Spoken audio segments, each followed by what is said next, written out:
Okay, I'll call the special city council meeting of April 15th, 2020 to order at noon. Roll call, please. Mayor Copeland. Here. Tom Baylor. Here. Kathy Sherman. Here. Jeff Guard. Here. Melina Meyer. Here. Ann Schaefer. Here. David Allison. Here. And David Gleason. Here. That's a quorum. Okay, thank you. Approval of the agenda. Move to approve. Second. We have a motion to approve the agenda. Any additions or modifications, council? Mayor Copeland, I'm just going to add a report from CCMC to that. Yes, okay, thank you. So Thank you. add a report from CCMC. And did council want to make space for Native Village VAC to participate if they wanted to, or had anything to add? Okay. Yes. So I'll just put under guest speakers CCMC and NBE if they want to call in or add anything. Had any updates for city council? Okay, any other modifications, council? Okay, so roll call on approval of the agenda as amended. Kathy Sherman. Yes. Jeff Guard.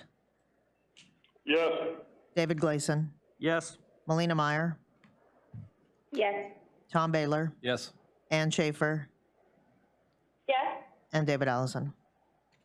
Yes. Motion carries 7-0. Okay, thank you.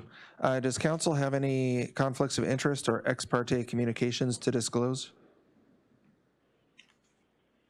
Okay, hearing none, I just remind the council, Susan's, the city clerk's email regarding Board of Equalizations, that if anybody approaches you about their property values and whatnot, that you need to direct them to the assessor. If you've already spoken to someone, it's okay, just make sure that you disclose to the rest of council what the nature of that conversation was so that you all have the same information. Councilman Baylor. Yes, and then Jason left the room, but, oh, there he is. I guess I was told or read that for people calling in, it's better if they actually speak on their phone and not on the speakerphone. We'll be able to hear them clear. And maybe we could remind people again of that. And then for the benefit of those on the phone, council, maybe we tell everybody who's in the room. Okay, great. Thank you, Councilman Baylor. So if you didn't hear that, if you're calling in as a guest speaker or audience, better to speak directly into your phone and not use speakerphone. And then I'll give you some other rules when we get to audience comments. And just for the benefit of those online in the room here with us, we have City Clerk Susan, we have Councilman David Gleason, Councilman Tom Baylor, myself, Mayor Clay Copeland, City Manager Helen Howarth, our Incident Commander Paul Trumbley, IT staff Jason Gabrielson, and our our Incident Deputy Commander Mike Hicks, Chief of Police. So next item on the agenda is our communications by-in petitions from visitors. We have guest speakers, Incident Management Team report. Mr. Trumbley. Yeah, thank you. So I sent Susan our objectives, and I wanted the council to be aware of what we've been working on and also what we're working towards. I guess what I really wanted to do was have just a joint work session with our IMT, Incident Management Team, and City Council, so we can basically speak one-on-one with everybody on the phone, so we can work over the objectives. And then there was another mandate 10 that came out about the sport fish release from the governor. And that does change a few things. And so at the council's request, I'd like to have that work session or training session to be on Friday so we can work on the objectives for next week. This is a slow moving incident and we do have a little bit of time, but there are some pressing issues that the community is very concerned about. So if you all would look over the objectives, and if you don't mind, if we do have a work session on Friday, then we can move forward with that. Also having Deputy Incident Commander Mike Hicks instruct the council on the roles of the policy group to help the incident management team move forward with the objectives that at the will of the council. What I'll do is put a little note here, I'm flagging myself under pending agenda, so council can discuss that there. Friday IMT training. Okay, great. And then also, I think there was a couple recommendations from council about some different objectives that were discussed today. And so that's obviously going to change a few things as well for the incident management team to push out to the public. Okay, council, do you have any questions for the incident management team or any comments?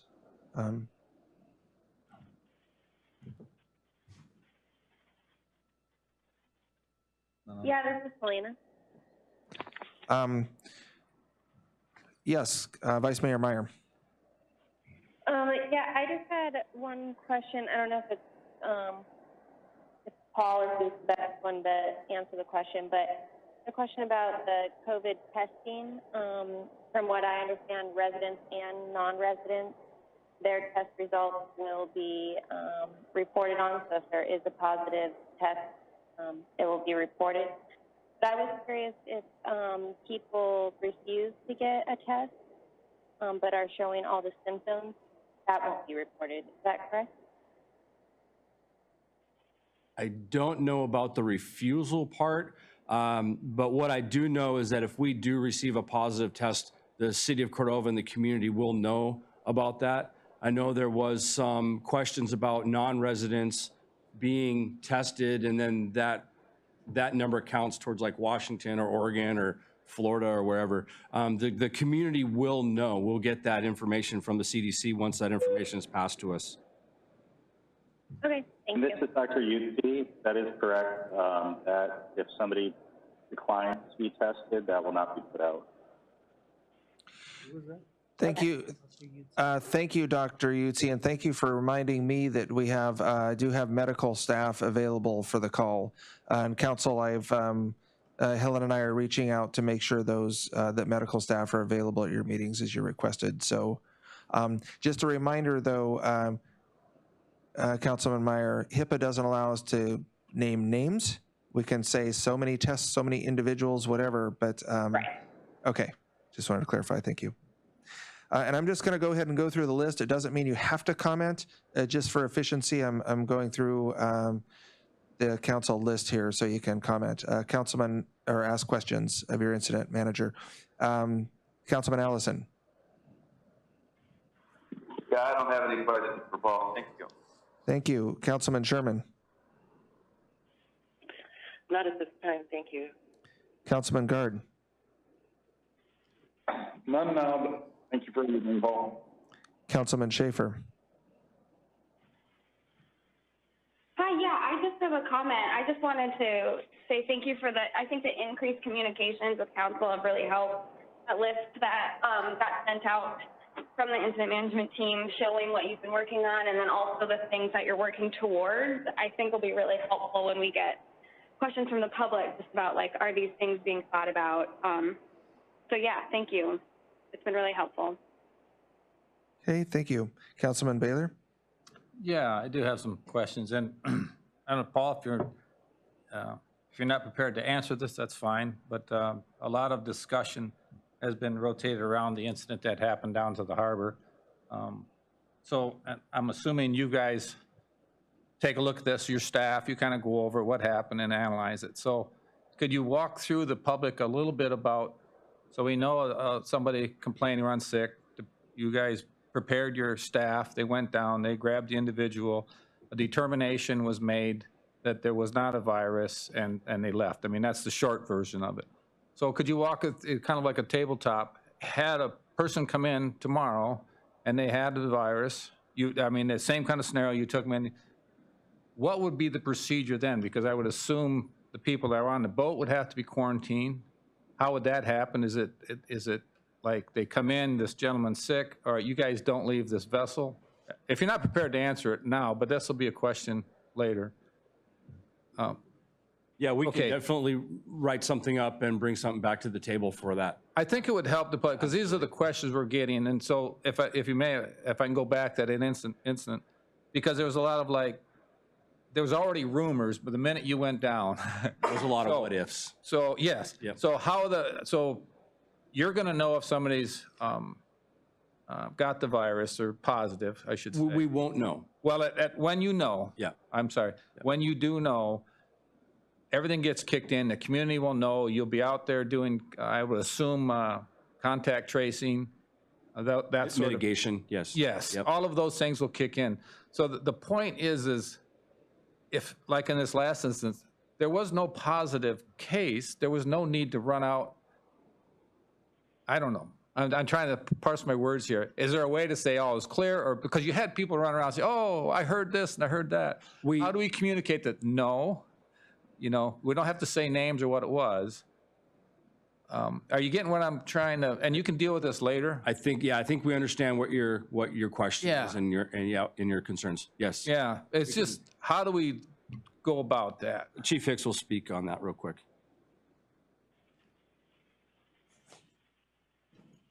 So we're responding to every call, pretty much, that assuming the worst and prepared for the best. So we put extra layers of PPE on to protect ourselves, obviously, and help protect the patient and the public. And we go through all the steps of bringing the person to the hospital, notifying them of the possibility, whatever, we have to go by what symptoms we have. The hospital goes through their procedures, the patient's treated or not treated. And sometimes it might be somebody that's down there with a broken leg. We're still going to dress the same way as we do because we don't know if the broken leg person has the virus. So we're going to dress the same way each and every time. So the public sometimes tends to jump to conclusions and think the worst, because they saw them down there dressed. So I actually put something out on our Facebook page, and our PIO put something out. And the manager explained it the other day at the council meeting, but not everybody gets the word all the time. That folks just need to get used to seeing us like that. And I had the crew down there this morning doing some decon training, and we filmed that and took photographs of that. And we're going to be pushing those out to the public as well, that these are our procedures. We're just going to try to ease the public's concerns somewhat, that we're following all the steps, trying to do the right things. Now, once somebody gets taken into the hospital, they're tested, and we're not going to know. These things are changing all the time. Maybe at some point we'll know right away, but right now it's 3 or 4 days, maybe 5 days. So we would advise the other persons who were in contact with them, to monitor their symptoms and monitor their temperature and things like that. And we're doing the same with our medics, because right now we don't know. Mm-hmm. So they kind of step back, the ones who were involved, and they monitor themselves for the next few days. The test comes back negative, we go back to normal operations with the full PPE and the additional PPE. So that's kind of where we're at. And if it comes back positive, then of course we go through other mitigation procedures and so on, and notify those people that were involved there directly with the patient to self-quarantine and so on and so forth. So that, if you don't mind, so a big key of that is if and when, and I think it's more like when we can get that quicker testing will be a huge thing. So then the other part of that is what everybody has been saying from the nation and down. In the meantime, keep your social distance, wash your hands, treat it as if somebody did have it, and you will be safe. Yep. But the information will get out when you know, and maybe in the next meeting you can expand on how that, and you could help us too if we get a call as a councilperson, hey, I heard this, and so I want to go directly to this line or look here or something, so we can. This day and age, everybody walks around with a cell phone in their hand and instant communication, so. And that's kind of the unfortunate part about the world we live in. It's instant. I mean, this incident occurred, somebody posted a picture on Facebook, and everybody just went nuts. Right. And shortly thereafter that, the person decided to take it down, but the damage is already done. It's already out there. It was a real scenario. It turned out to be that everything we practiced and trained for worked properly.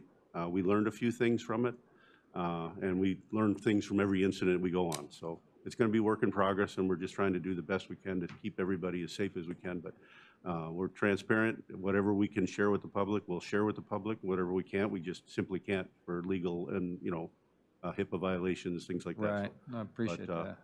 When we know something concrete, the public will know. And that's the flip side of the instant communication. really. I mean, that's the good side of it, is That's the we good side of it. really because have an as soon as we know, ability. we'll get it out there. And that's the part we need to communicate of how that's going to happen, and you guys, and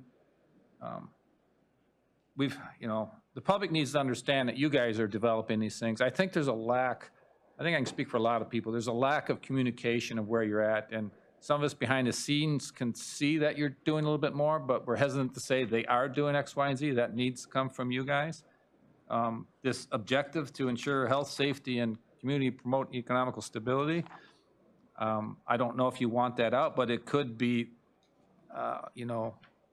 it's not the final objective, things we're working on. Maybe if you could present it in that way, because I think if people read this, they'd be a lot more comforted that, okay, they are addressing our concerns. So just give that some thought. And that's another thing we're working on. I mentioned it briefly. Valdez has a pretty good system out there that's online. It shows, and we pretty much plagiarized it. Yeah. It shows their command structure. It shows their objectives. It shows their current situation. It mentions like the total number of cases around the state, total number of cases in Valdez, and so on. And we're gonna pretty much copy that, and I'm hoping to have that done sometime this week. So that'll be out there for everybody to see. It'll be the most current, up-to-date stuff that we have that we can share. And then one more comment, and this is to the community. And I think council did the right thing over the years, but keep in mind, we cut our budgets over the few years, and we did have to downsize personnel, and we didn't necessarily have everybody in place to cover some of these positions, and we're playing catch up. And I think you guys are doing a good job, but I think you need the public information part really has to come on much stronger. I appreciate you. Okay. Yeah, it's work in progress. Thank you. Yep, you're welcome.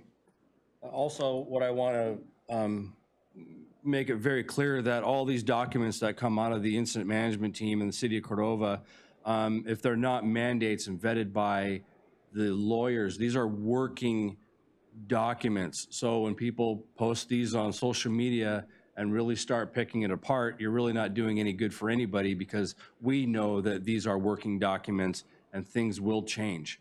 And so if the objectives is submitted to the community for clarity, that's exactly what this is. It's just a working document that we work through to make sure that we're doing the right things for the community as a whole. Yeah, Councilman Baylor, if I could just interject something too, having seen how the incident management teams, they're also incorporating public and council suggestions and stuff as they have them available. Councilman Baylor. Yeah, I just want to piggyback on what you just said, because the harbor plan is out, right? The harbor plan is out, and that is a working document. It's not the final end to all ends. And we would just want the public to know that. And that's with every working document that we have.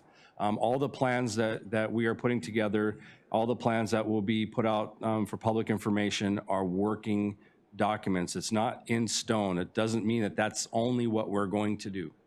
Right, and that's what I told the caller, and that's why I'm glad as things come up, if you see holes, if you get comments from people, you'll make adjustments where need be. We will, and we already see holes in a few things. Right. Just writing up these documents and these plans, we do see holes already, and so we'll just implement something else into it or take it out. However we see will fit the best for the community, and that's what we have to say about that.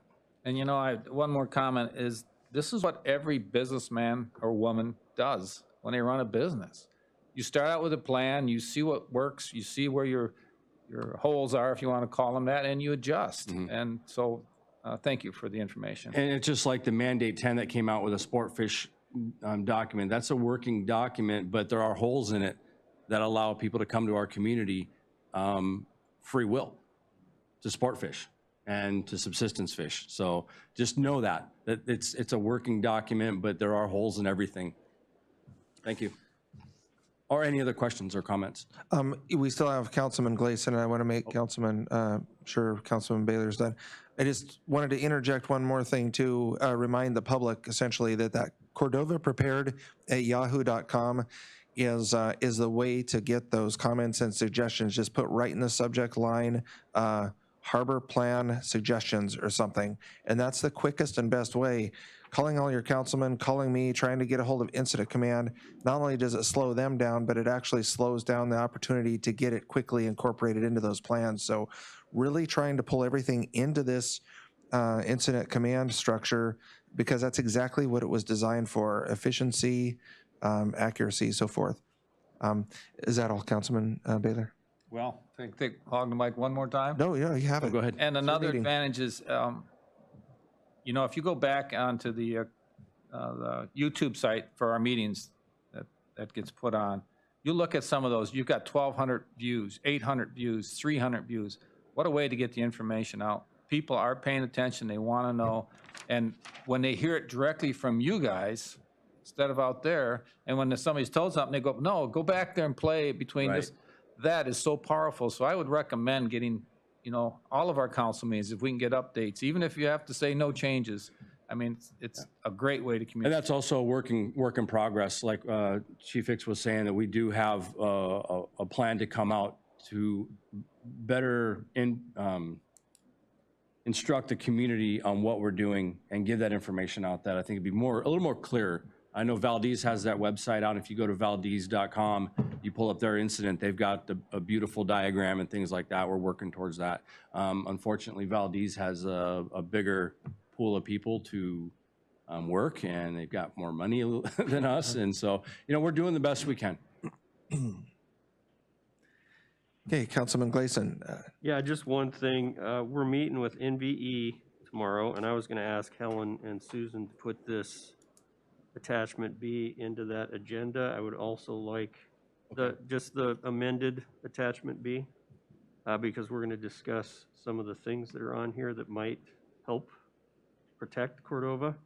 Also, that sport fish thing, and I'm hoping you're there, because we're probably going to have questions about how the two interact and what things on here are no longer valid because of that document. So there's a few things in here that if we can require them, it's going to help. You know Right, what I mean? right. So, and so that was two things. I'm trying to get you guys to put it on the agenda so we're fitting in our 24-hour window, if that's something I can do at this point.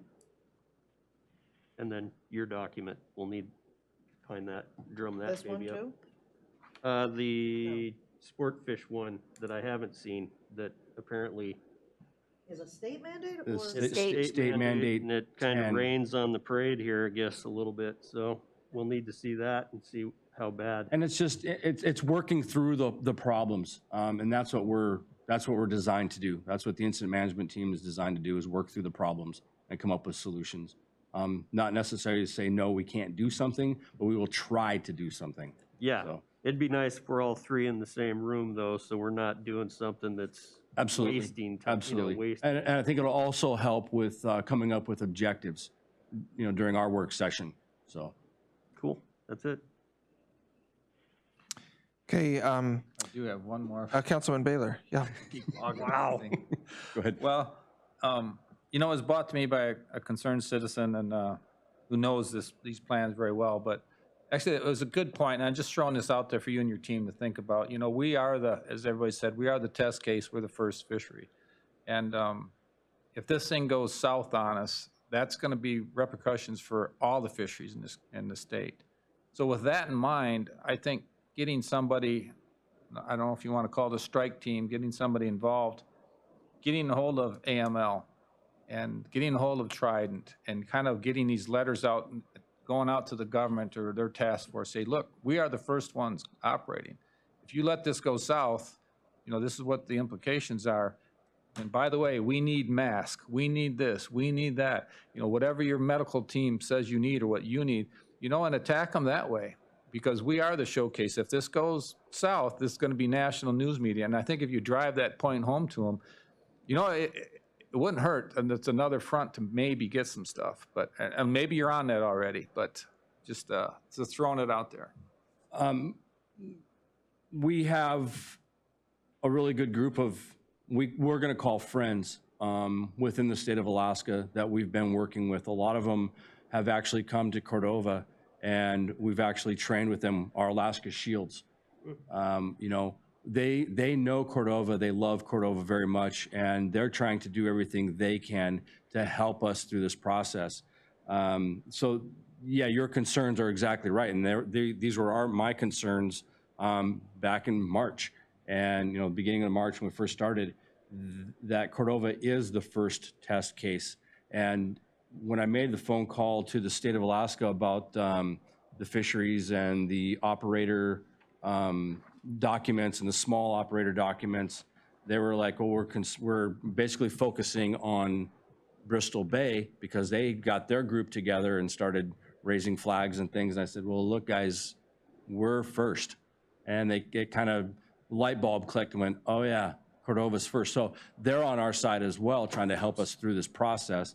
But the mandates are really hard to work through and to do the right thing for the community. So, Okay, thank you. anything else? Any other questions, council, for incident commander? Yeah, this is Councilmember Allen. I'm sorry. Allison. Oh, Councilman Allison, yes. Yeah, I just have I don't know, just a point of information, I guess, for the public more than anybody else. But we're the first salmon fishery out there, but we're not the first fishery going on. There's been groundfish fishing and crab fishing, and these processors are all been involved already with the fisheries with this pandemic going on. So they're not unfamiliar with dealing with crew and the virus and keeping people safe from it, quarantining, and all of these things. There's other fisheries that have been going on since the middle of January, so it's not new to them. They're working through it, and I'm pretty confident that they'll be able to do things right. We are the first salmon fishery, that's correct, but we're not the first fishery in the state. Okay, Paul. Yeah, Mr. Allison, you are absolutely correct. Trident South has been operational all winter. Well, pretty much since January, you know, and they're running crab fisheries out in the Bering Sea, Kodiak. You know, there's a lot of fisheries southeast, Ketchikan, Sitka. There's a lot of fisheries that are actually going on right now as we speak. But the big concern is the influx of cannery workers for the salmon, because we already have local workers. They're operational right now, and just so everybody knows, the plans. Trident Seafoods is one of the best plans I've seen, and they want, you know, their information out there public. I was speaking with one of their managers this morning. They are doing everything they possibly can to help Cordova work through this problem. You know, even flying their people in on personal planes, you know, or private jets, so they're not on Alaska Airlines and getting that in there, all the way through possibly closing down Breakwater Avenue just for the canneries. So the process is in place. They are absolutely 100% involved in everything, and they are spending a lot of money to keep Cordova safe. Thank you. Thank you. Other questions or comments, council? If there's no objection from council, and I know that our agendas in these meetings are a work in progress for council as well, but it occurred to me we don't have a place on here for your own staff and council, you know, attorney. And so we do have her online, but I just wanted to give Helen and Holly a chance to speak to items here as well. Sure. I thought this would be a really good opportunity because I think there's some confusion or not a lot of clarity, as much clarity as we would like around the emergency operations plan and council's role in it. And because Holly helped craft the code, the language that is in our code that created that plan, the organization, and the interfaces between the incident command team and council. I thought it might be a really good opportunity, especially since you guys are going into a work session on Friday on this very topic, that she could help you understand all of our roles and just provide some clarity of that. So I want to turn it over to Holly. Hello? Are you there? Yep. I'm here. Can you hear me? Yes. Okay, good.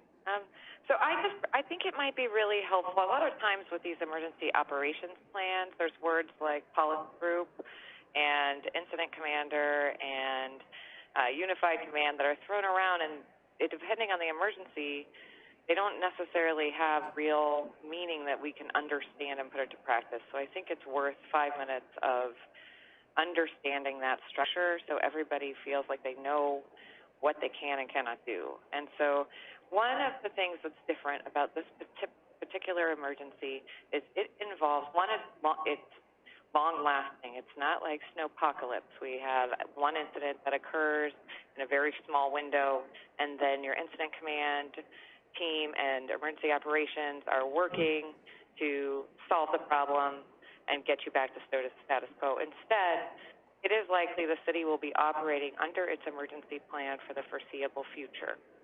And that means the ability of the council to govern needs to remain intact. We do not want to compromise that government system. So I want to explain that a bit. We have in Cordova what your city manager instituted was the unified command system, which is incredibly appropriate for this type of emergency. So she has designated your incident commander as your incident commander. So Mr. Tremblay has that responsibility, and that puts him in a position where he is the coordinator and responsible for operations. Any incident responses are going to come from that team at his lead. But using the unified command method, your city manager remains in the driver's seat for implementing emergency rules because those rules have a significant legal impact. They are not necessarily figuring out how to put the pieces in place with supplies and coordinating between the state and the National Guard if necessary. It's not those pieces. It's controlling the conduct and behavior and movements of your citizenry and visitors. And so for that reason, and for quite a while, right? So having that unified command model is really, I think that was very insightful. That's a very good approach. And that's why you see your incident commander and your city manager sort of working harmoniously and bringing different pieces to you. The city manager is also on what they call the policy group in your emergency operations plan. Emergency operation plan often calls the city council's role policy-based. What they're trying to do is put a big red sticky on there for councils across the country, really, and say, stay in your lane, because if too many people are trying to figure out where we're going, we won't go anywhere. We'll paralyze ourselves, right? However, in this incident, we're talking about a more long-term emergency. So it's important to remember your role as a policy voice for emergency operations does not negate your role as a council in the sort of the general scheme of things. What that means is remember what you can do. You have ordinances and resolutions at your disposal. Now you cannot, so you have the rules that your city manager and your emergency operations team will devise, but you as council can say, you know, I think it would be great if we imposed fines. We really need to give these guys teeth. And that could come from two council members saying, I really want to see this on there. Now, it will go on the agenda, and your city manager or your incident commander might say, you know, we don't think that's appropriate. They might speak against it or they might support it. But you have the ability to do that. You maintain the authority to do that. And council can make decisions. And that right there creates this window, which should make everyone a little nervous, because you also have a responsibility to remember how those laws impact your policy role in emergency operations. So it's messy, but if you understand your roles and how and what tools you have to exercise them, I have no doubt you will move very efficiently through the process. That was a lot of words. Does anybody have any questions? So let me just go through council list here. Any questions for Holly? Councilman Sherman. Not at this time. Thanks, Holly. Councilman Guard. No questions. Thank you. Councilman Meyer. No questions for now. Thank you. Councilman Schaefer. No, not at this second. Councilman Allison. Not at this time. Thank you, Holly. Councilman Baylor. You know I will. Yeah, hi, Holly, Tom Baylor. So this is for the public's benefit as well as the question is, so council is in charge of policy, right? I mean, we're talking about policy, but what drives that policy as far as what brings it to council? Well, it's the community. It's the community's needs, wants, it's fears, things that need to be get done, that they kind of bring that to us, whether individually or as a group, and then council picks that up, and then we have a discussion, and do we need a policy to address the situation or not? I mean, that's the way I see our role also, is we just don't sit here and make things up. It's kind of driven by what the incident command team may bring to us, but also what the community's needs, and that's who we're here also to represent. And we're kind of that filter of, like, well, we run it by the incident command, they've taken care of it, they're on top of it, or, well, we don't have a policy to cover that, and so we need to get on it. And I think a good example of that is the airport situation, where we actually had citizens go out and start on their own. So to me, that's probably I think that's, and correct me if I'm wrong, I think that was a fault of council not to get on that right away and create policy with their incident command team here, and I think some citizens would have been much more relaxed about that situation. So am I wrong about that?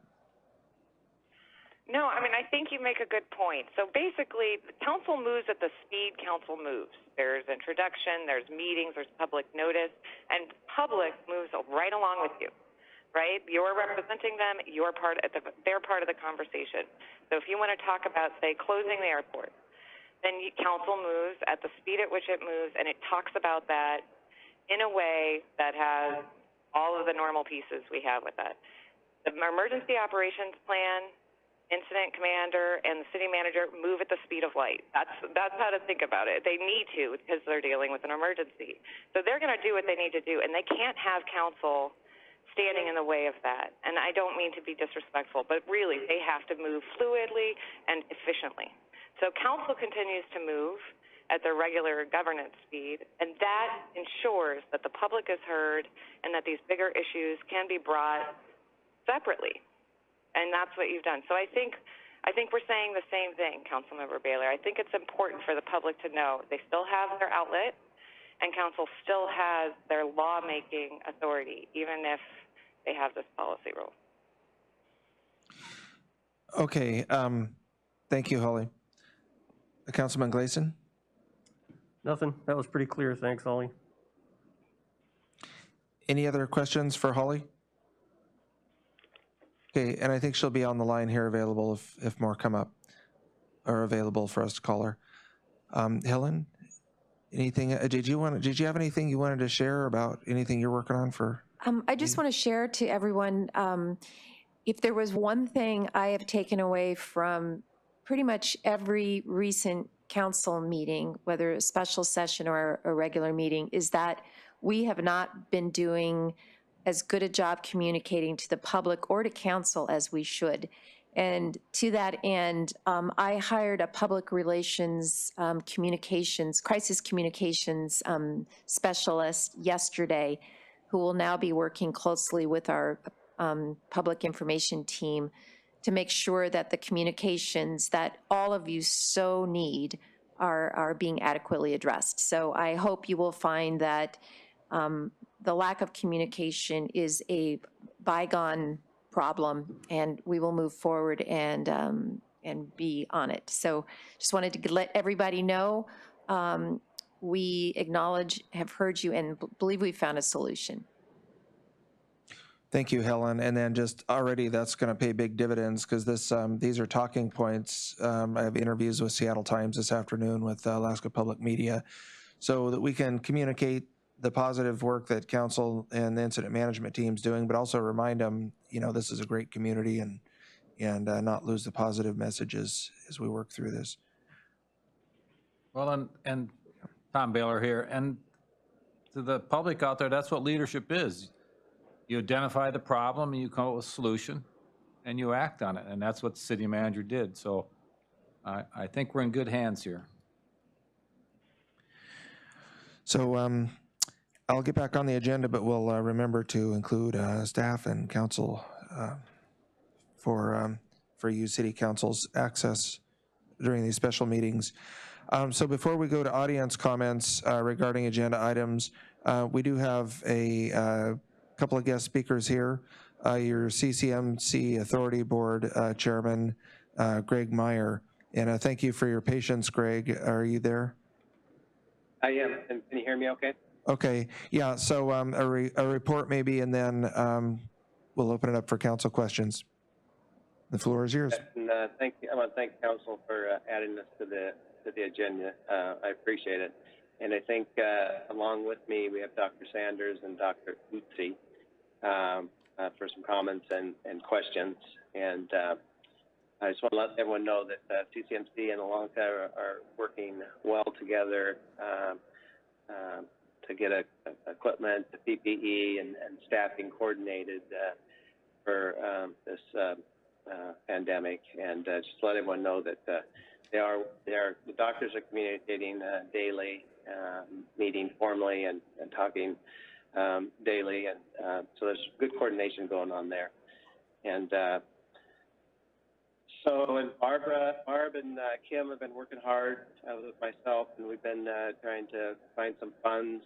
I presented you guys last meeting with a PPE and equipment list of about $350,000 worth of things we need immediately, and a couple $100,000 of stuff we need throughout the summer. So we've been working hard on that, and Faith is going to add a donate button to our website, so hopefully that'll help with if anyone wants to make some small donations or big. So hopefully you'll see that real soon. I want to give a big shout out to EAC Corporation. I gave them our list of immediate needs just a couple days ago, and Chairman Parsons and called an emergency board meeting yesterday, and I was shocked at the outcome. EAC has donated $200,000 to CCMC and Alonca to help us prepare for this. So I want a big shout out to Rod Worrell, Brennan Kane, and the entire board of EAC. It's a really generous donation, and we are super grateful.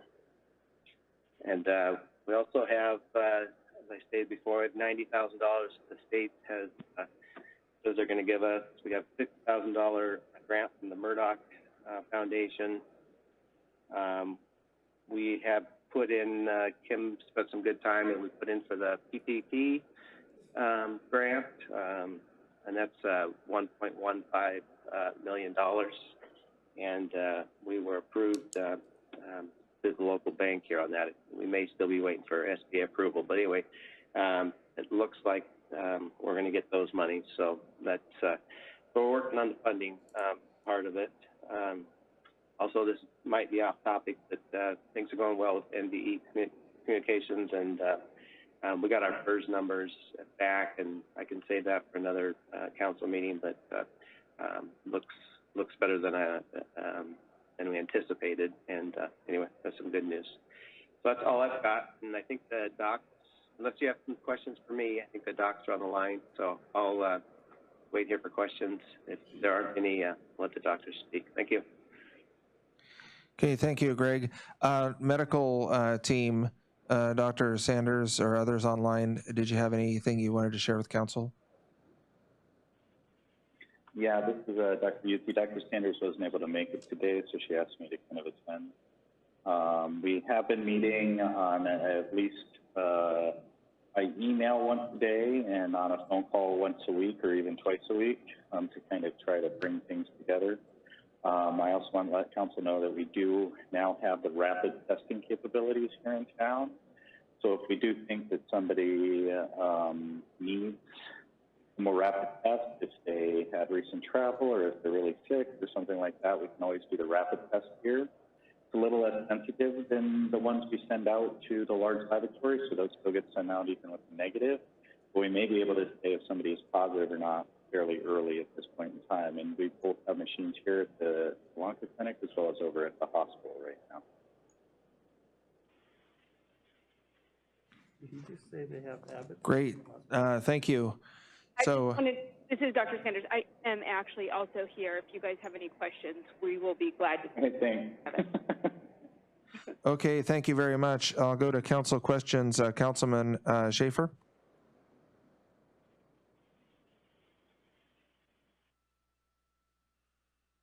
Hi, yes. That's great news about the rapid tests. Do you have a number of those that you can release that you do? How many tests can we do of those? Is my question. Do you want to take that, Brandon? Yeah, go ahead. Go ahead. I think at this time for those, total capability in town is over 200.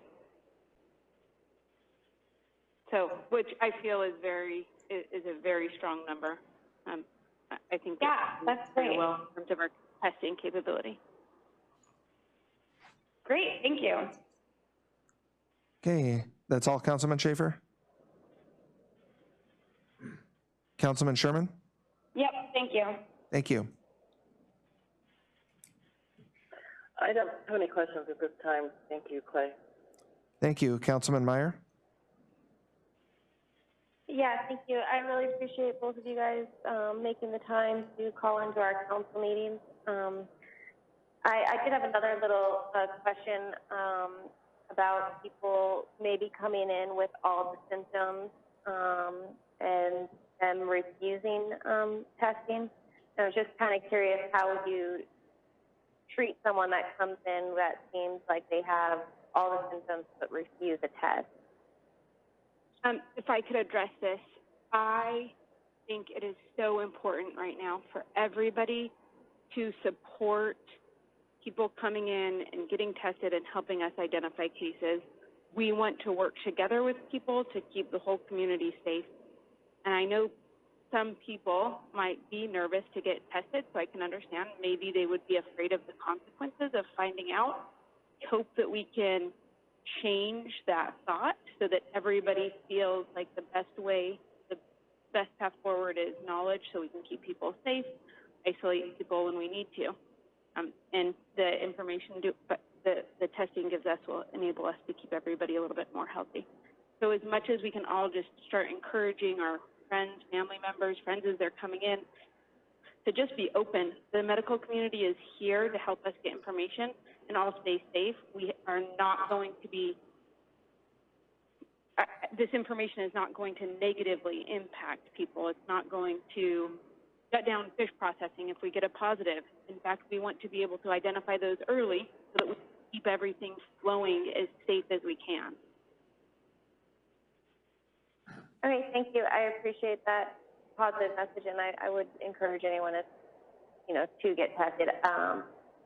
That concern got brought up to me based off of maybe somebody's religious beliefs, and I don't know how true that would be for Cordova or anything, so I was just kind of following up on that question because I hadn't really thought of that scenario myself. So there's one other scenario to think about, and that's the possibility of false negatives. So really, if we have anybody that's having symptoms that are concerning for coronavirus, we want them to follow the CDC guidelines for home isolation, whether they test positive or not. We want people to stay away from others, social distancing, home isolating for 72 hours after their symptoms have improved before they go back out. So that kind of precaution is there for both people that would have a positive test as well as people that are only showing symptoms but don't have testing. Okay, so you guys wouldn't make a diagnosis based on symptoms alone if on that testing, but since you know it's not 100% positive results, that you just reiterate the need to social distance and act like you do have it? Exactly. All right, thank you. Thank you. Councilman Allison. Yeah, I don't have any questions. Just thanks to Greg and Doc for the work you're putting in. Appreciate it. Councilman Guard. Echo council members Allison's comments, which are none. Thank you. Councilman Gleason. Yeah, I just got one question. Are those Abbott testers you have, you can't test people that don't show symptoms, or can you? I thought I read somewhere that you have to actually be showing the symptoms for those to work. Is that true?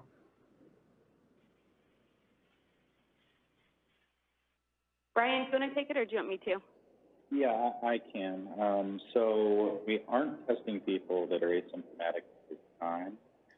The thing is if you do test asymptomatic people, the false negative rate goes sky high, because the person can have it be asymptomatic and not have enough virus to actually show up on these tests.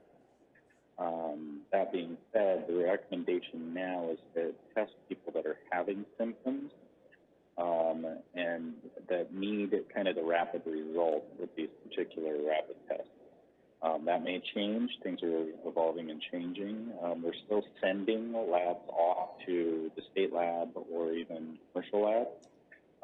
If the person has any symptoms that would make us concerned that they may have the virus, we've actually opened that up a lot this week. And the rapid tests, we now are able to say, okay, if you have significant risk factors or are showing symptoms, then we will test you with the rapid test. So, but yeah, no asymptomatic at this point. Okay, thank you. And I just wanted to say thanks for what you guys are doing. You're in the line of fire, so I really appreciate the medical teams and the work that they do. Councilman Baylor. Yeah, I'd also like to thank the doctors for what they're doing, and I think the whole community is really appreciative. And if you could just clarify one thing, you said there was 200 of the rapid tests, and I believe we already had just under 300 of the other tests. So is that a total of approximately 500 tests in town? Is that correct? Yeah, so I did get clarification. We have, in town, we have 300 rapid and 300 state. Now, 300? there is a possibility that we have to confirm the rapid results with the state lab, even if it's positive. So saying that we have 600 might not be the most clear answer, but because we might need to do both tests for a person. Thank you. At this point, we for sure have 300 for the state and 300 rapid tests. How quickly we will go through those is kind of yet to be determined, because we're waiting on guidance from the state lab. Okay, thank you. Any final comments from Greg or the medical team, or any final comments or questions from the council?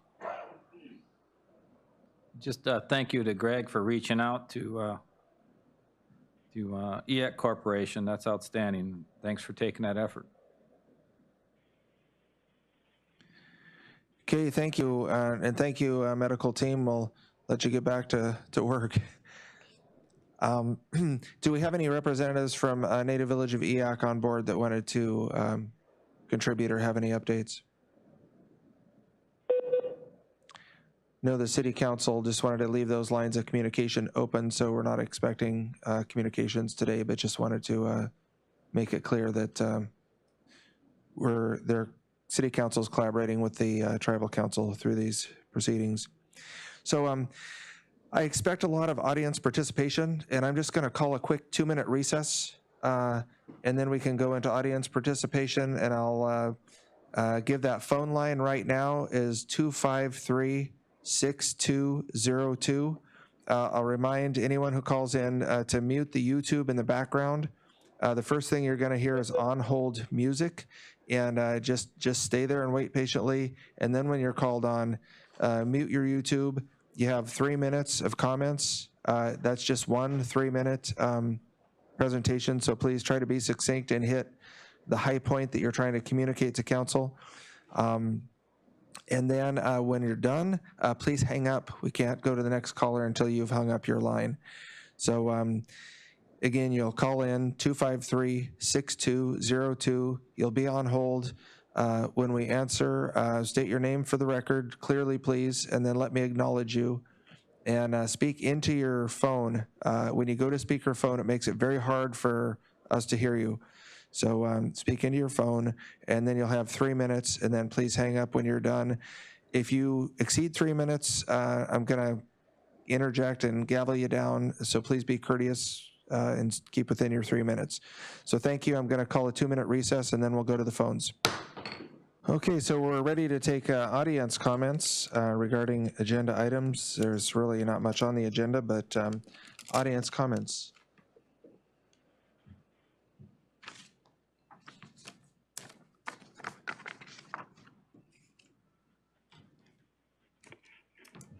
Okay, you're online. If you could state your name for the record, please, and 3 minutes. Yes, Molly Mulvaney, and I am calling just to clarify regarding the situation in the harbor. I understand that PPE was used, and I understand that is going to be the response. That was not my concern. That was not the concern of several other people I know. But the concern is that how are people, the rest of the crew on the boat, what's the plan for communicating to them to stay on the boat? Because I realize it's just rumor through the grapevine, but I understand several of the people on the boat left the boat and went to the grocery store. And I thought with the quarantine mandate, they aren't allowed to do that. So really, that's the concern that I would like to see addressed. So we get the PPE thing and that response, and that's totally how it should go off. Regarding sitting information, I think it's great that we've got a PR person, perhaps. I hope it's great. I hope we will get more information, because I think that the public can have some information about the details. It really reassures people, and we get that it's all a work in progress. Our lives are a work in progress. We understand that. I understand the resource unit has done a lot of work. I hear that there's beds up in the hospital, in one of the schools. It would be great to hear, not through the grapevine, but what work has been done and what the purpose of that is. I think that would be really reassuring. I also hear there's plastic barriers being installed at the hospital. Again, it'd be great to not have to get that from the grapevine, but to have somebody maybe in the resource unit explain to us. It would be very reassuring. And also, I'm one of the volunteers at the airport, and I understand, I think it was Holly that said the IMT moved at the speed of light. However, we've been waiting. We got tired of waiting for something to happen at the airport. And since April 6th, a small group of us ragtag people are volunteering to try to educate people as they get off the plane that there is a quarantine. And in fact, I know their city had put up some signs on the wall, but I don't think that's effective. And I understand Dutch Harbor has a police officer that hands people like an order to be mandated. I think it would be a great, super quick, easy solution. There's already an officer out there at every plane, so I would love to have the city share what the plan is for that. Regarding Dutch Harbor, I have fished out of Dutch Harbor. It is very different fishing there in the winter. They don't get the seasonal influx that we're about to get, and I think Paul Trumbull did recognize that. So I appreciate that distinction, because it is a little bit different. So, okay, thank you. Okay, thank you, Molly.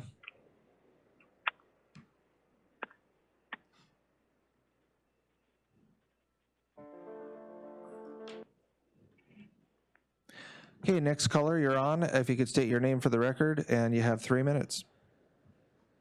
Hi, this is Michelle Hahn. Thanks for taking my call. As some of you may know, we recently started the Cordova Community Foundation here in Cordova, and I wanted to pass on some information that may be helpful to the city, our incident command system, the hospital or Alonka, and the nonprofits in town. There are some emergency grants. The Rasmussen Foundation has seen the impact the coronavirus is having on Alaskans, and they have stepped up with some money in combination with the Alaska Community Foundation, which is our parent foundation, the parent foundation to the Cordova Community Foundation, and also with United Way of Alaska. And if you go to the Rasmussen.org, and it's called Help for Alaskans in the Coronavirus, there's one grant in particular that is done through, let me see if I can find this right here as I scroll through. It's done through Primera, and as in Primera Insurance, and they've got a grant that's open here only until the 24th for rural providers to seek funds for their biggest need. It didn't start specific to COVID-19, but the Rasmussen is also offering up to $2 million in emergency relief funds, and they'll be targeting critical gaps. See, Alaska also has $1 million relief funds, and United Way also supports laid-off workers and financially strapped families. And there's also there are right now grants out for art and culture, and so on and so forth. And you can find all this again at Rasmussen.org. They have launched a formal, through the Alaska Community Foundation and United Way, a formal partnership between them has launched akcando.org. So it's AK for Alaska, can, C-A-N, do.org. And people can donate, and you can specifically donate to Cordova to support nonprofits on the front line, or you can support Neighbor to Neighbor, which supports families who have suffered economic hardship. That you can only designate to Prince William Sound. And then the Cordova Community Foundation itself will be looking into perhaps starting a specific COVID fund, but Okay, Michelle, you're up on 3 minutes. Did you have a website for that last reference? This is all great information. yes, I would recommend you go to alaskacando.org and to the Rasmussen.org and look for Help for Alaska. And it's very detailed. Plus, anyone could feel free to call me, and I'd be happy to help direct you to the correct place. Okay, thank you very much. And I just want to remind callers that the incident team commander and deputy commander are here, and they're listening and taking notes as well. So, okay, next caller. Thank you. Oh, thank you, Michelle. Yeah, if you could hang up, then we can go to next caller. Thank you very much. Next caller, you're on. If you could state your name for the record, and you have 3 minutes. So they'd have to spend 2 weeks. Hello, Council. My name is Per Nolan, 811 Chase Avenue. Thank you for the opportunity to speak. On Tuesday, 2,405 Americans died of COVID-19, which is the highest number yet. And studies have shown you're most infectious before showing any symptoms. And the latest CDC report reports the virus can travel up to 13 feet. So what I would like to comment on is the new harbor plan, and I would have some problems with it. I'm very glad that they are developing a harbor plan. As far as going through the plan, I would like to address 3A. I do believe that we should stick with a quarantine pretty much stay-at-home quarantine, whether it means you rent a hotel or you stay at a house or whatever. So I don't agree with 3A. 3B is unusual in the fact that they want to have a flag flying. I think maybe that's a great idea. I think every resident in town who is home quarantined should have a flag. That would be a little bit better if you're going to do a flag. And as far as 3C, I do believe that you should do a 14-day home isolation before you start doing businesses with people. But the fact being is they are doing all kinds of tests nationally where you drive up and test if you're showing symptoms, you're in your car. So it seems to be, it's deemed appropriate to be in a car with the windows rolled up. I don't have a problem with anyone driving in their car with their windows rolled up. They can put in a truck, they can put things at the back of the truck, such as groceries, things from Napa and whatnot, different things for their business. As far as D, I'm not sure how I guess you're totally on your honor on 3D, as far as you've quarantined somewhere else and you're fine.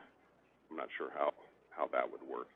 And then on number 9, on the response, so I can understand if you're a multi-person boat, how this would work, but if you're a single captain boat and you're, say you end up with some symptoms and the onset fast, sheer exhaustion and out of breath are one of them, and I personally don't want anyone running a boat like that because more damage can happen if the person passes out or is loses control. So Per, you just got a few seconds here. What I'm going to suggest is you email these specific comments to cordovaprepared at yahoo.com. If we start trying to revise the harbor plan online here, we'll be here for a couple days.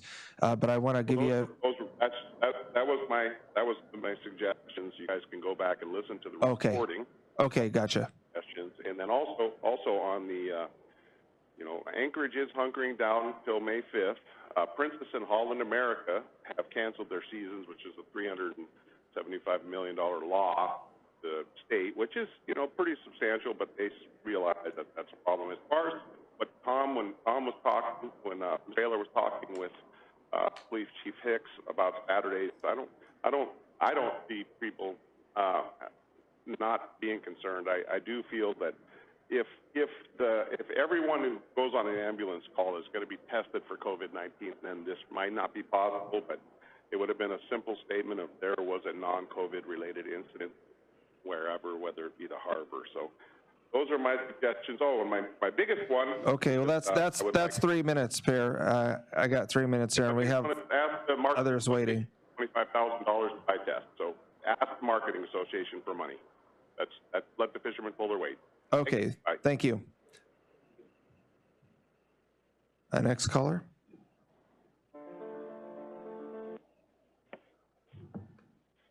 You're on the line. If you could state your name for the record and 3 minutes. I can't hear you. We can't hear you. Hello, Mayor and council members. This is Joni Barron calling in from mile 4.5 Copper River Highway, but as you know, I'm calling from Washington.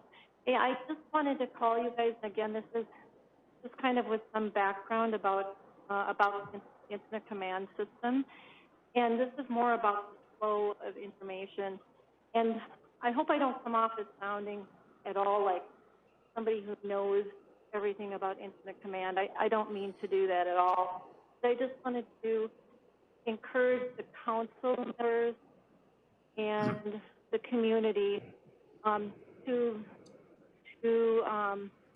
have a level of patience with our incident management team as we're trying to get information out to you. I shouldn't say we, as they try to get the information out to you.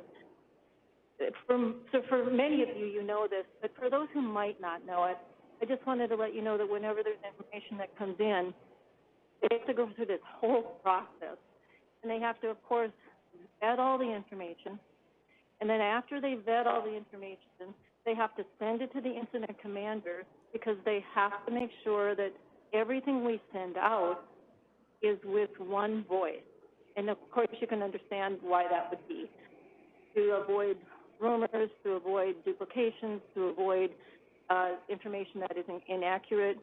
And then once that happens, then they have to pull it all together, make all the last-minute changes, and send it.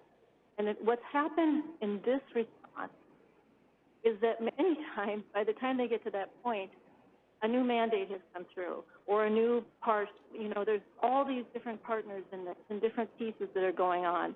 And so it's hard to get that out to you guys because it changes so rapidly. Just so you know, the hope is that now that many of the mandates are in place, this process won't be quite so encumbered by changes that come in, at 3 o'clock in the afternoon when they're trying to get it out by 5 or whatever it is. So I just wanted to throw that out there and let you guys know that they've been working really hard. To Helen, great move in bringing someone in to help us forward with that. And to Kathy Renfeld, who's been doing this up to this point tirelessly, I have to pat you on the back for what you've been able to do, Kathy. So thank you, Mayor. Thank you, council members, for all your time. Okay, and thank you, Joni, for all your time and effort and team support from afar. It's really helping, so thank you.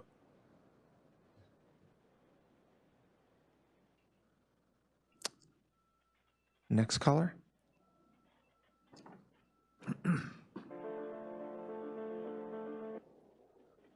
Okay, you're online. If you could state your name for the record, and you have 3 minutes. Hi, this is Jim McCune, President, CDFU, Mr. Mayor, and council members. And there seems to be a lot of confusion going around, which is normal in this kind of situation in communications. I've looked at the harbor plan. I think, it's still a living document. I just want to make sure we have those signs up pretty soon out there that you got to contact the harbor master. And then the next week and a half, that's very important. CFU is doing everything they can to make sure all the fishermen and the whole fleet understand. And we're pushing hard to make sure that everybody knows they got to quarantine and follow the rules. We're sending out a letter to all the permit holders in the area today, and noting all the services and everything else that you have to do in the quarantine and all the other rules, and getting your groceries ordered. And we're also having a meeting today with the Oregon and Homer fleets, and we're continuing to talk to the canneries, which we think they're going to all send a letter. We're going to work on a letter together. Each one would send to their individual fleets and keep hammering on the same things that we need to do. But we're going to do everything we can to make sure that everybody that comes here as a fisherman will know those rules and what they need to do.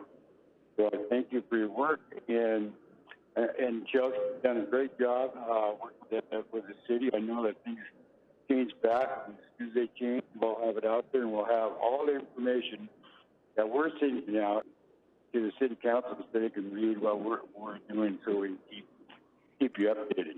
Thank you. Okay, thank you, Jerry McCune, and Chelsea as well. CDFU has been very diligent, and I know they're working closely with the incident management team to get the word out to the fleet for the city, so thank you very much. Next caller. You need to hang up, Jerry, so we can go to the next caller.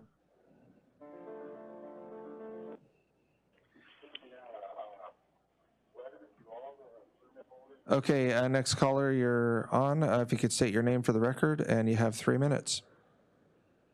It's Carl Becker. I just wanted to find out if there's any possibility of requiring people who are arriving by air to put on a face mask before they get into the terminal. And if they're arriving by ferry, put on a face mask before they get off the ferry. The harbor's a little complicated, I guess. But I guess we'd have to touch base with Alaska Airlines or the Alaska Marine Highway System. Or is there some way that we can enforce people doing this? Because I think that would be the first line of defense of preventing infection from people coming into town. Thank you. Okay, thank you, Carl.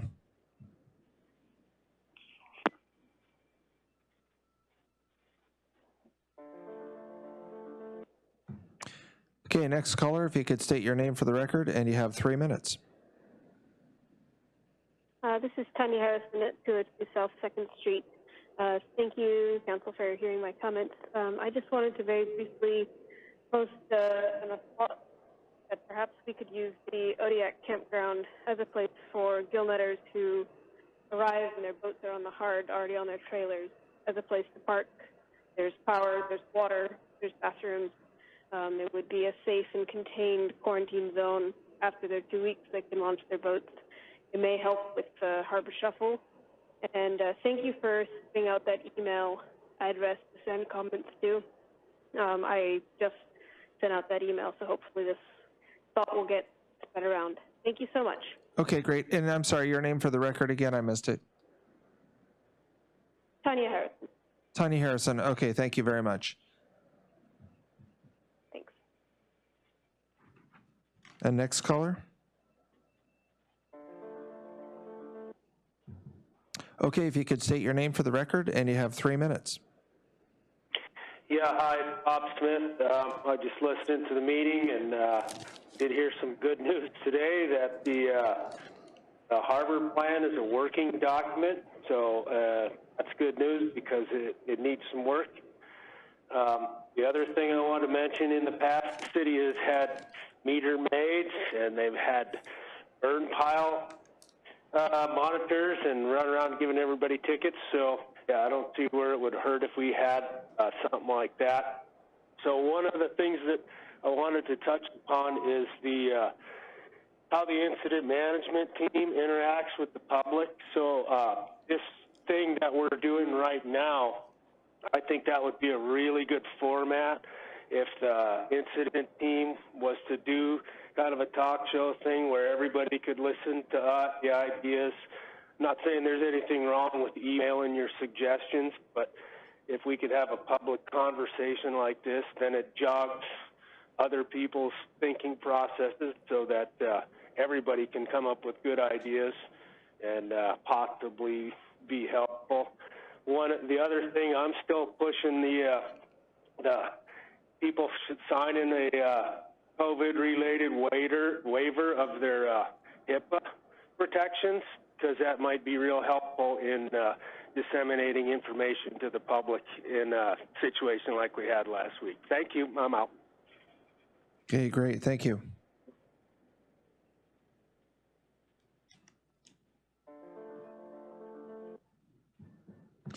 Okay, next caller, you're on. If you could state your name for the record, and you have 3 minutes. This is Sarah Parker, 4.1 mile Whiteshed Road. As a citizen and stakeholder in our local fisheries, I'm disappointed to see that the city and incident management team have members of their advisory task force who have clearly demonstrated they are unable to conduct themselves in a civil or respectful manner. I'm not talking about a moment of indiscretion. I'm talking about individuals who consistently demonstrate uncivil, belligerent, or even malicious behavior over a sustained period of time in multiple public forums and contexts. Everyone has the prerogative to behave however they like in their personal lives, but when someone is appointed to a position within the city, the incident management team, or any task force, they must be held to a basic standard of conduct. To whom more responsibility is given, more is expected. If an individual doesn't perform well under pressure and repeatedly fails to conduct themselves in a respectful manner, this is evidence they are unfit for advising the city or any task force and grounds for immediate dismissal. The city cannot afford to set the precedent of allowing individuals to engage in uncivil behavior and misconduct, and by allowing such individuals to participate in planning, advising, or implementing when they are working in conjunction with the city incident management team or any other task force, you will only see more of the same, and it takes away from the process. As this looming pandemic unfolds, the City Council, City Manager, and Incident Management Team now more than ever need to demand a standard of civility and appropriate, respectful conduct from those involved with the City or Incident Management Team in any capacity. If the City doesn't set a precedent now for a zero-tolerance policy for hostile behavior or misconduct, we risk descending into chaos as the COVID-19 response escalates. Thank you. Okay, Sarah, I agree wholeheartedly, and I would encourage you to reach out to either Paul Tremblay or City Manager Helen Howarth or myself so we can take that into advisement and manage it appropriately. Thank you. Next caller, please. Sarah Parker. Okay, we don't see anybody on the phone lines now. So we'll just, okay. So there's going to be another opportunity for public comment at the end, and we really don't have much left on the agenda, so I'll just repeat that number now is 253-6202. And council, you have council correspondence. And again, I just want to remind council, if there's anything in particular you want in these meetings, I know we had a letter from Dr. Hannah Sanders recently. If you want something like that read into the record, then we can certainly do that if it's from the medical team or something. Otherwise, I'll go through council list here if you have any comments or questions about any of these correspondence. Councilman Allison? No comment. Thank you. Thank you. Councilman Sherman? Just a quick comment. I wanted to say that these emails have been very useful to me.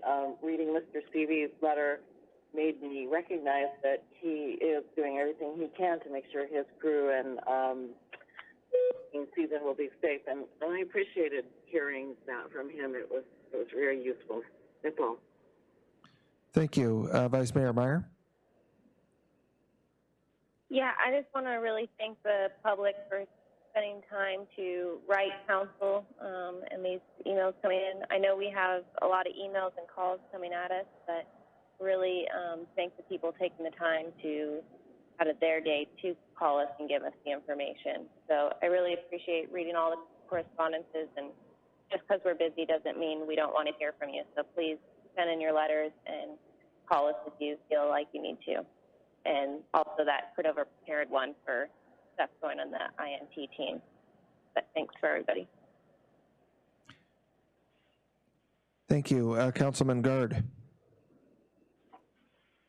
Yeah, hello. I'd like to really doubly thank everybody that called in and commented today.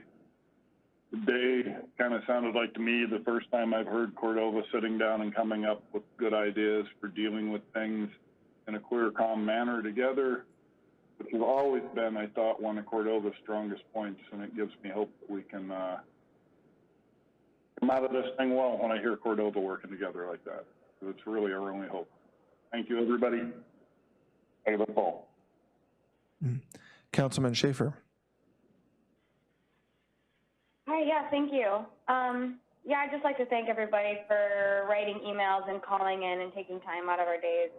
We read all the emails and they're really helpful just to get different perspectives and different ideas. So thank you. Councilman Gleason? I just thought that Stephen Richards' email was information that we never would have known to ask, and I thought that was a pretty important email to get. And I would mention to Paul that maybe if he's in contact with other cities, the emergency management teams, and they are trying to implement the travel order, that they might want to read that letter also, because it goes into depth on the federal subsidized flights and what you could what kind of damage you could do by trying to stop, restrict those flights. So it was good information, and even though we don't really need to use it now, it could be valuable to other towns. And thank you for everybody that commented. There were some really good ideas in there. That's it. Okay. Councilman Baylor? Yeah, and a huge shout out to the EAC Corporation, a $200,000 donation. That was very generous and way to step up. We really appreciate that. And of course, thanks to all of our staff and team that are working so hard on this. And I had a conversation with a local businessman yesterday, and he's ready to quit. He's getting harassed on Facebook, his family. I mean, we got to cut this stuff out. And I guess the first step is turn Facebook He's also looking from direction from the city and from our management team, and I think it's coming. I think it's forthcoming, so hang in there. And I'm going to steal a line from Mr. Councilman Gleason here. He said, you know, when this is all over, you're going to be known as part of the problem or part of the solution. And I think everybody would prefer to be known as part of the solution. So let's consider one another out there. Thanks. Okay, thank you, Councilman Baylor. Anything else on correspondence, council? Okay, new business, we have pending agenda and calendar, and maybe first the joint meeting workshop, the joint workshop with the tribal council tomorrow at 3 p.m. Anything in particular that council wanted on that agenda for Susan? I would like the amended travel order and the sport and personal use fishing restriction related to health mandate 12. Okay, so included in that. Okay, yeah, we can, we'll add those as informational items, and then I don't think that the incident management team may not have vetted those and have information to you yet, but certainly the councils can discuss those.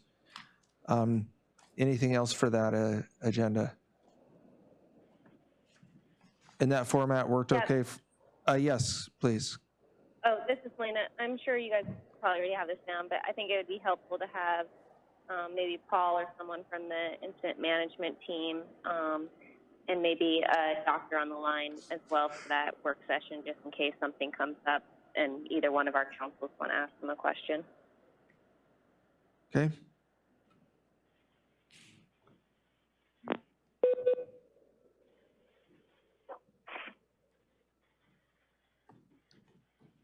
And then did that format work for council? Everything flowing through Daryl? It seemed like it flowed pretty well. Oh, yeah. Daryl and I? Okay, You guys did good. Yeah, that was organized. good. Anything else for that agenda? Okay. And then the incident management team suggested Friday as the training. Any particular time, Paul, or would noon work? Yeah, it's up to you guys. Yeah. Okay, Noon's fine. all right. And I would suggest, since that's just a city council meeting, if there's anything that council else that you want to have a special meeting or something before next Wednesday, that might be the better place to do it, to allow preparation and any legal input, so. Just a rundown on the next meetings. Are we doing that? So we'll have a training work session on Friday with incident management team? Yes, so be a workshop. Would that be the best format, you think? I think so, yes. Okay. We will be discussing business, so yeah. Okay. Do you have a rough timeline, just a guess? Maybe an hour? I would allow just a little bit longer. Yeah. For objectives. Okay, yeah, okay, good. So maybe hour and a half, and then some council time too, so just trying to look at. But not a special meeting with any action? Not yet. Okay. And otherwise, next Wednesday will be our next special meeting? Yeah. Knowing that within 24 hours, we can call one if we need to? Yeah. Okay. Okay, so those are the, Mayor, this is Councilman Schaefer. yes, Councilman Schaefer. For the workshop at noon on Friday, will the format be call-in again, or will we need any way of, like, visual? Yeah, it'll be Will call there in. be, like, slides and stuff that we're going to be looking at? Is basically what I'm wondering. I'm seeing them shake their heads no, that they can do it verbally online. Okay, great. Any documents you need to email, we'll be sure to get emailed out there. Okay, if there's any documents they want you to refer to, they'll email those out with the packet. That's great. Thank you. Good question. So I guess, and I'll back up. Does that work for council noon?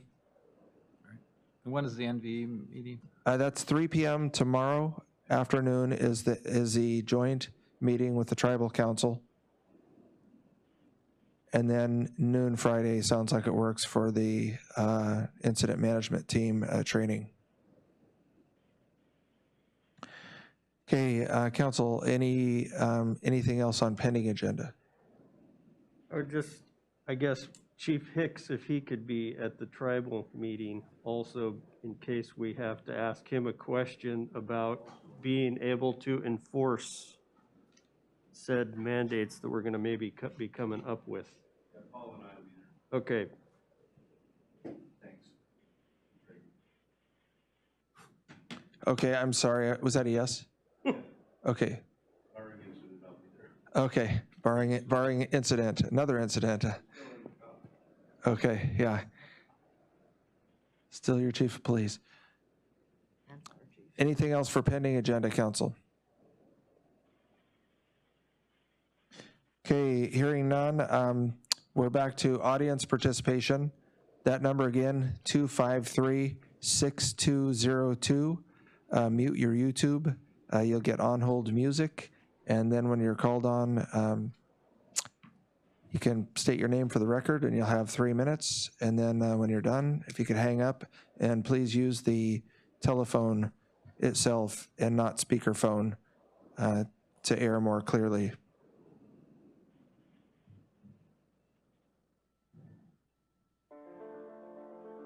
Okay, caller, you're on the air. If you could state your name for the record, and you have 3 minutes. Hi, this is Stephanie Rosinski at 930 Lake Avenue. Yes. I just want to make sure that I'm calling in right now for the meeting. Is that what this is? Yes, it is. You're making public audience comments to the city council. Oh, okay. I do want to greatly give my gratitude to all the ones finally coming together and working with each other and bringing forth all the plans, ideas, and concerns to the public. I know in the beginning it was leaders telling everyone to sit back and trust that you guys have this under control, but that is exactly what causes all the panic, is from the unknown. And even though you have come a long way from that, I still would like to remind you that through all of this, you are the community's forensic artist, and the better picture that you can draw up and help us identify what it is that we're looking at is going to help more prepare us as a community and to help each other out and identifying what the great unknown is. And I do completely understand the process it takes to get a plan in place with the laws and things changing, but still walking through this with us eliminates the public panic and confusion and all the harmful rumors that just spread like crazy.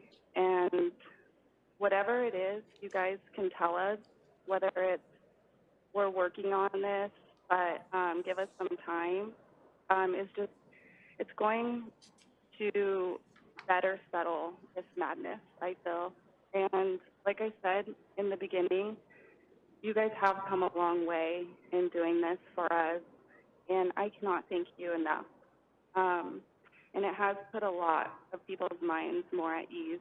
And I just want you guys to please continue to work on this information, getting to the community, whether it's good or bad or even scary. I think through all this, that is the ultimate power for us all to be on one page and to be prepared for this. And I just thank you guys all so much, and thank you for your time, and God bless you, Cordova, and the rest of the world. Much love. Thanks. Okay, thank you very much.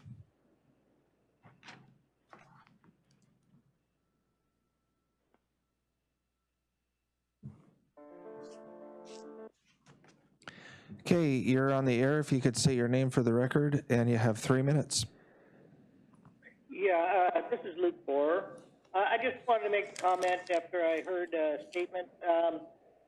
Everyone who's been making comments and doing things within the community really believes in what they're doing. And history is written by the winners of a war, and this is a battle that we're in right now. So what the solution is, But what the problem is, depends upon which side you're sitting on. So I'd caution you on saying that you're part of the problem or part of the solution because you're categorizing people. Thank you. Okay, thank you.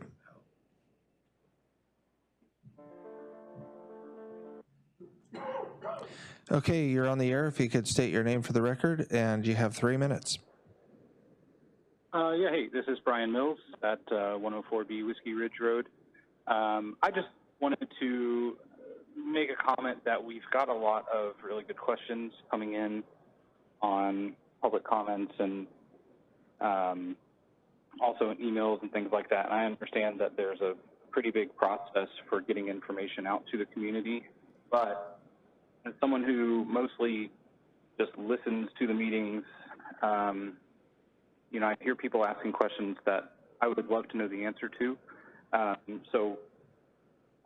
You know, those sorts of things might be great for, I don't know if there's a different style of meeting that could be helpful, like a town hall style, where maybe once a week or even less than that, because I know all you guys are scrambling like crazy and barely sleeping, but some sort of way to have an interactive public discussion with the people who know the answers, being able to respond. I understand public comment section of the meeting like this is one way, but I would love to see some more interactive response in a live meeting, and not just telling people to email questions to the Yahoo email address. That was all for now. Okay, thank you. And I would remind that that Cordova Prepared Facebook page and the link to Cordova Prepared on the cityofcordova.net homepage has and will continue to have Q&A. So when questions come in and get vetted and answered, they get posted there. And hopefully that can start collectively answering a lot of the questions. Sure. Thank you. Thank you.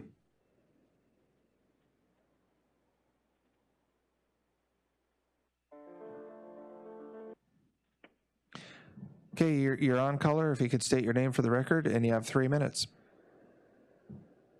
Hi, everybody. JR here, KLAM and KCDV, and I just wanted to express my overwhelming joy for hearing what is in store in terms of improving the robustness of communication.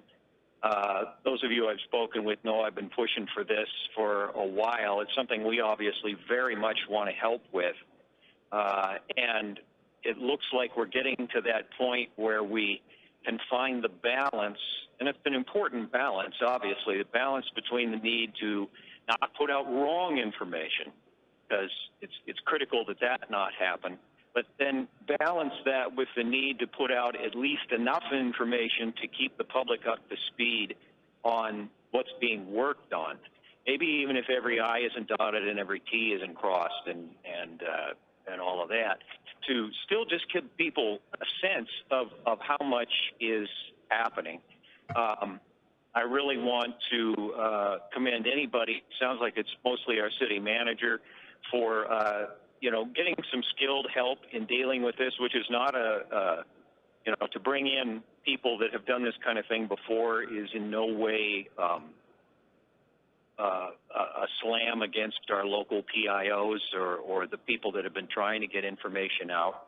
I know they've been working tirelessly and doing everything that they possibly can, but the fact that we're now at this point where we can get the flow more regular and the progress updates more frequent, that is just, I haven't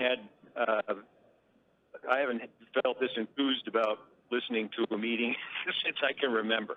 So thank you very much to everybody who has heard the call for this, and absolutely count on us to be involved in it and do everything we can. So again, we're very excited about that, and with that, I am out. Okay, thank you. And thank you for posting these and links to other information and the recordings that you've been airing as well on your website. Appreciate that. Okay, next caller. And you are online. If you could state your name for the record, and you have 3 minutes.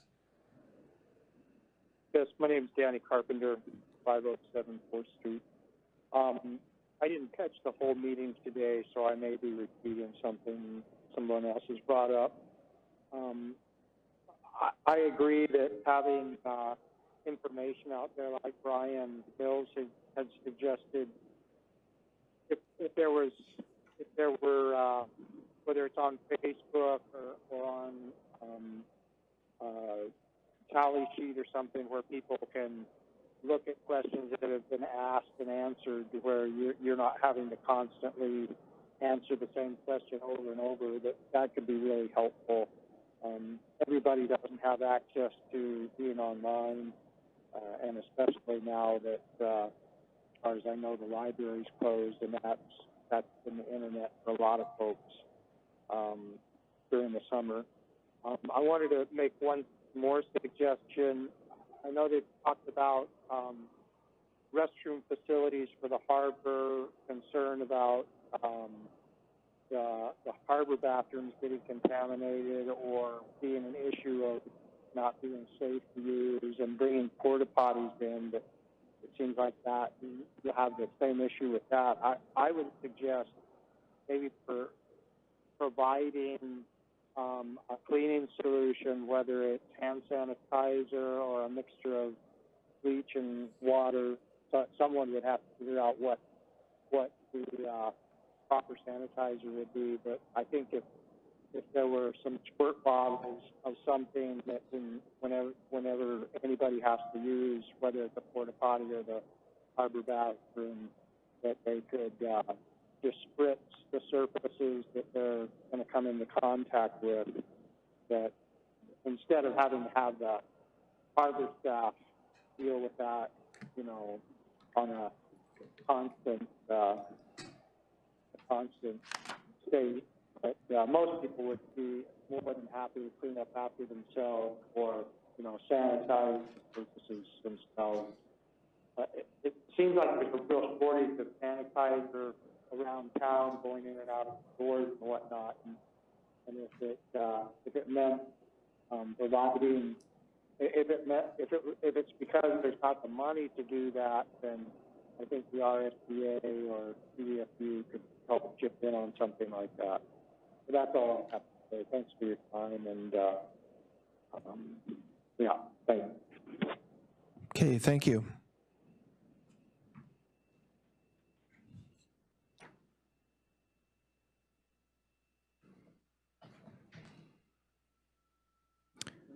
Okay, we don't have any other callers on the line at this time. So we'll go to council comments, starting with Vice Mayor Meyer. Switching things up, having me go first all the time, huh? Yeah.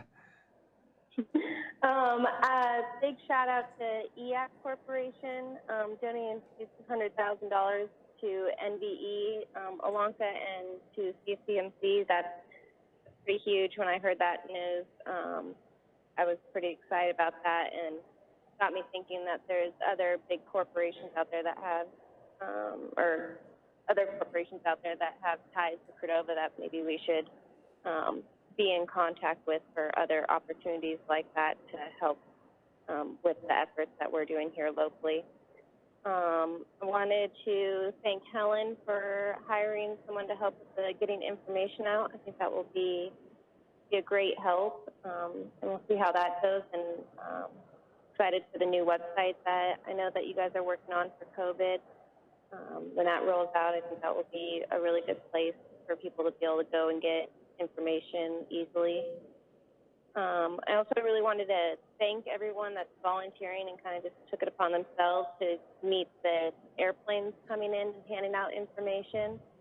I think that there's Cordova citizens out there that are really ready to step in, but at some point, the city, I think, needs to take over some of those efforts and help that out. And I know we're stretched in there, but whatever we can do on council level or city level to help support that and kind of have an end date, I think that would be helpful.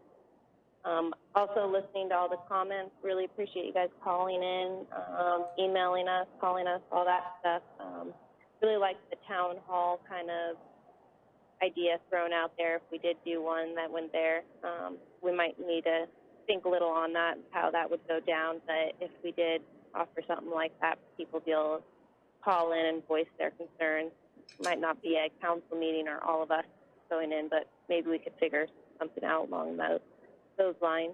And thanks everyone that's in the room, all the hard work that's being done, and that's all I got. Okay, thank you. Councilman Gard.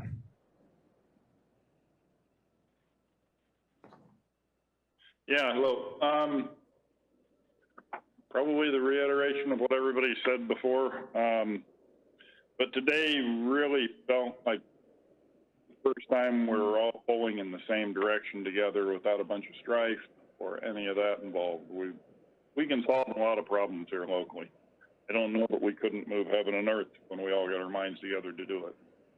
The day gave me hope because it felt like we were all doing that together. So thank you everybody for everything you're doing, and if we keep it up, we'll get through this one way or another. Thank you. Okay, thank you. Councilman Allison.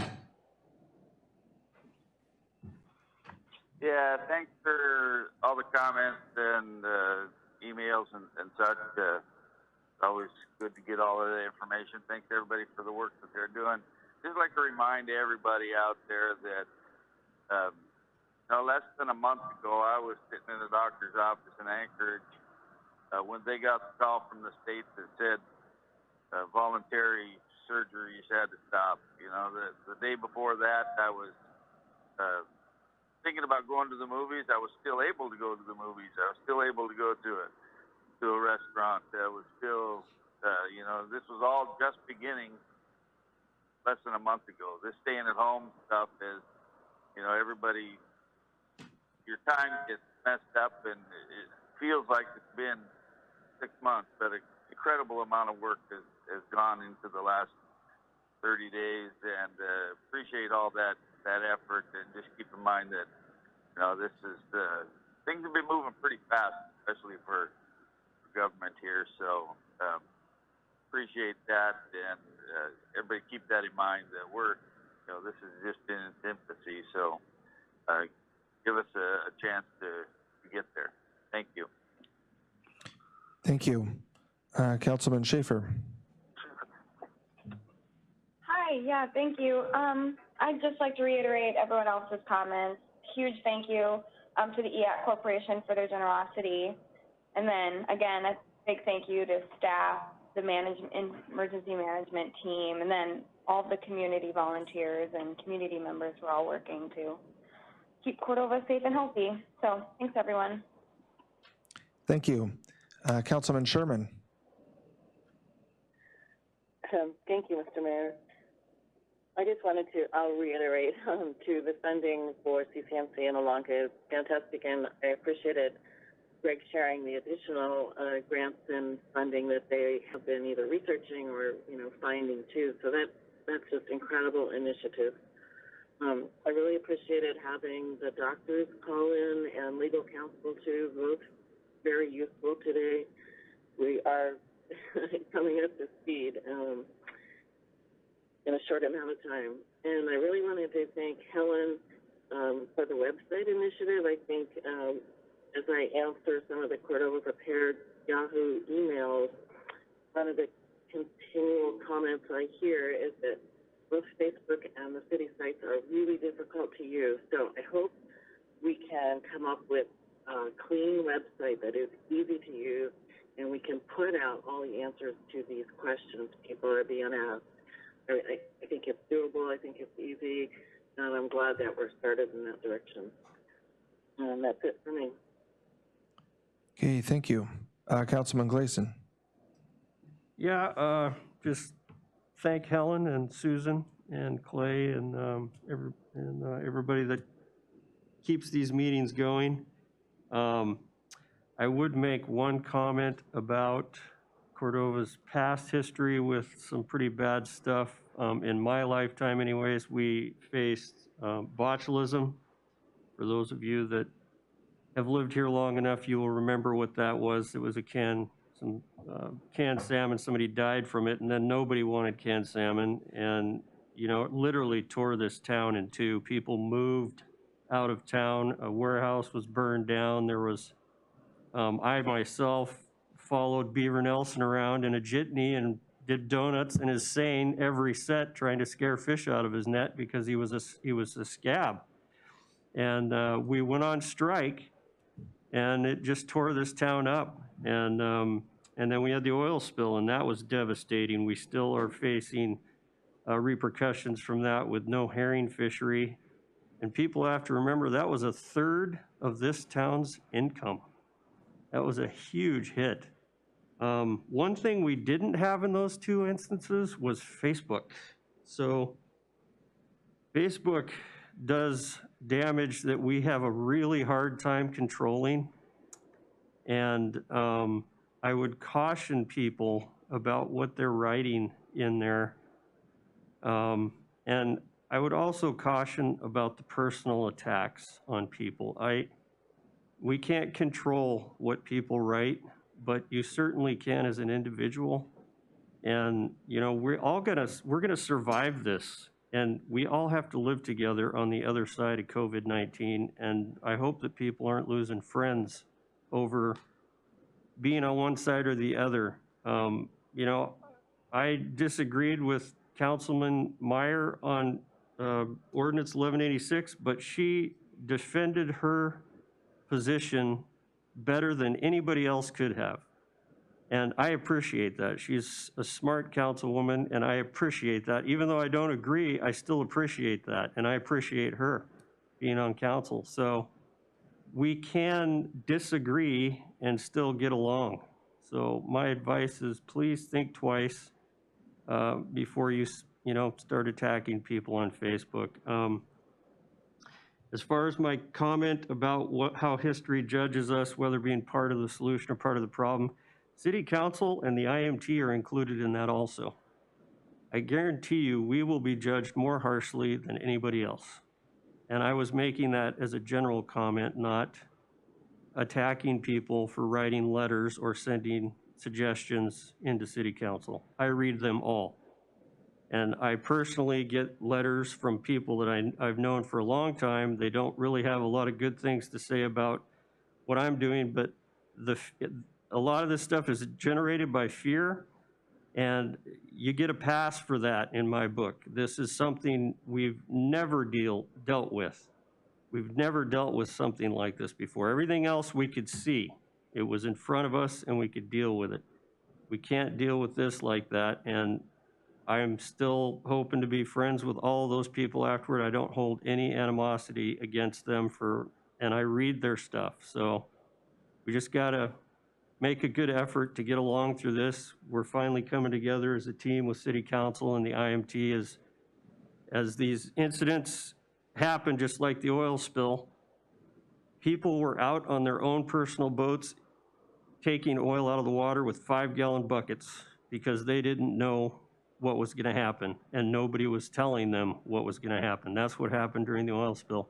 The same thing's happening here. People are coming forward, and in my opinion, that's what makes this community great, is that people come forward. They're out at the airport. They're volunteering on their own. That has since been incorporated into the IMT, and it's a big help, and I appreciate what they're doing. I guess that's all I got. Hopefully I'm not stepping on people's toes, but that comment wasn't directed at you, Luke. So don't stay mad. All right, I'm done. Okay, Councilman Baylor. Yeah, so I guess that's what our incident command team has been kind of telling us, is we have to be careful what we say because it gets misconstrued. And there's a perfect example of that. My comment was, if you're going to be one of those out there trolling people on the internet and harassing people and getting personal, that's the problem. If you have a dissenting opinion, that's welcome, because that helps us get to a better place when everybody is put in. So it's I would echo Dave's comments. Very well said. Well, thank you. Okay, thank you, council. We don't have executive session items scheduled, so we have one remaining motion. Move to adjourn. Second. Have a motion and a second. Is there any objection? We're adjourned.